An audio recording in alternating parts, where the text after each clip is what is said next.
Welcome back. Well, a dementia diagnosis can be a really difficult revelation for any family, particularly those who have young children and don't understand the disease. But our next guest is on a mission to help. Author Paul Russel has penned the book Grandma Forgets, which tells the tale of a family bound together by love despite their grandmother's memory loss and confusion. And we're happy to say that Paul joins us in the studio now with all the details. Mate, congratulations on this book. It's got a very personal meaning for you. Tell us about it. It's interesting. When I wrote the book, I didn't think it was a dementia book. When I wrote the book, it was just my recount of my grandmother. It was just me being able to tell the story of my grandmother, and she just happened to have dementia. Oh. You wrote it with your little girls in mind, as I understand it. Well, I had to try to think of how I could tell my girls about my grandmother. And when the last part of your life is filled with dementia, that seems to overshadow so much. Yeah. And when I started writing it was just a personal story to tell them about my grandmother. And then when Nikki Johnston did the amazing illustrations, it suddenly became such a bigger story.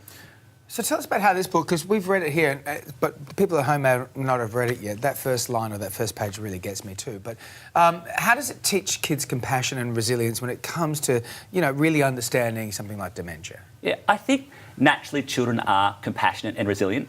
And I think the big thing that I learnt through going through it is that I was still able to have that relationship. Although it was still very much one-sided, she couldn't remember me, or that I was able to actually have a grandmother. And I was able to, because she was still there, I could still maintain that relationship even though she couldn't remember me. Yeah, I had a grandfather with dementia, so I'm tearing up thinking about this as well. It touches all of us, and I think what your book gets across, and it certainly is my recollection, is that there's this unspoken language, this connection called love. It's really special, isn't it? And it's amazing how as a child, you're still able to maintain that. And then the parents of the child, I think, who often become the boundary between them and actually have so much the burden of dementia, and the children can be protected from that, are able to then have a bit of that innocence through the children. And I think that my father, who protected so much of that from me and was able to actually deal with the stress of the illness more so and let me have that relationship, allowed me to maintain that, and then through our relationship was able to then still see his mother and still actually experience her. Yeah. It's a fabulous book and a really great